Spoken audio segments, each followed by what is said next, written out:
কোজাগরি লক্ষ্মী পুজোয় আমি সারাদিন কী করলাম সেটাই তোমাদের সাথে একটু শেয়ার করি, ভিডিওটা দেখতে থাকো। প্রথমে আমি ঘুম থেকে উঠে ফুল জোগাড় করে নিয়েছি, তোমরা দেখতেই পাচ্ছ। আমের পল্লব, তুলসীর পাতা, দুব্ব, শিউলি ফুল, গাঁদা ফুল, বিভিন্ন রকমের ফুল তুলে নিয়েছি। তারপরে পুজোর বাসনগুলো ধুয়ে মেজে পরিষ্কার করে উপর করে রেখে দিয়েছি। ইতিমধ্যেই আমার বরমশাই বাজার নিয়ে চলে এসেছে। বাজারগুলো আমি দেখছিলাম ঠিকঠাক করে মিলিয়ে নিয়ে এসেছে কি না। হ্যাঁ, দেখলাম মোটামুটি ঠিকঠাক করেই বাজার করে নিয়ে এসেছে। এটা তো মায়ের পুজো, মা যেটা করাবে সেটাই তো হবে। আমরা তো উপলক্ষ মাত্র, মায়ের যেটা যেটা লাগবে সেটা মা নিজেই জোগাড় করে নেবেন। আমরা তো শুধু উপলক্ষ, আমাদের হাত দিয়ে করান, তাই আমরা করি। ঠিক বললাম তো? আর আমার সকল বন্ধুদেরকে জানাই কোজাগরি লক্ষ্মী পূজার অনেক অনেক শুভেচ্ছা ও ভালোবাসা। সকল বন্ধুদেরকে নিমন্ত্রণ রইল আমার বাড়িতে প্রসাদ সেবা করবার জন্য। সবাই আসবে, প্রসাদ সেবা করবে, মাকে দর্শন করবে। মোটামুটি বাজার আমি দেখে নিয়েছি কী কী নিয়ে এসেছে। হ্যাঁ, মোটামুটি ঠিকই আছে বাজার করা।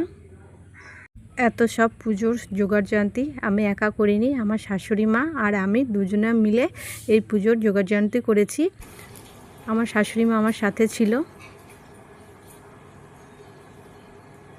আমি বসে পড়েছি আলপনা দিতে।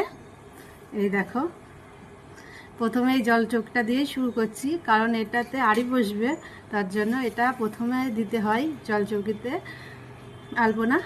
তারপরে আস্তে আস্তে উঠানে দেবো, ঘরে দেবো। তাহলে আলপনা দিয়ে নিয়ে আমি পুরো কমপ্লিট হয়ে যাওয়ার পরে তারপরে তোমাদেরকে দেখাচ্ছি।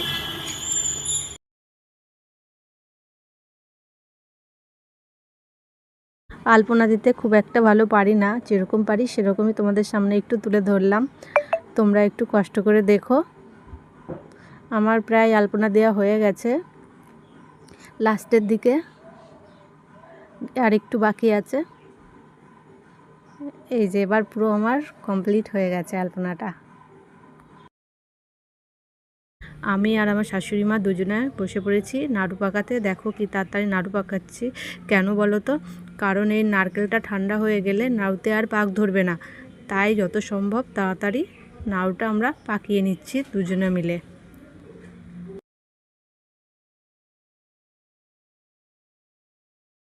এদিকে লুচিগুলো তেলের মধ্যে দিয়ে আমি ভাজতে শুরু করে দিয়েছি, আর আমার শাশুড়ি মা লুচিগুলো বেলে দিচ্ছে, আর আমি একে একে সমস্ত লুচিগুলো ভেজে তুলে নিচ্ছি। সব কিছুই মায়ের ভোগের জন্য তৈরি হচ্ছে, সব কিছু মায়ের আশীর্বাদ। মায়ের আশীর্বাদ না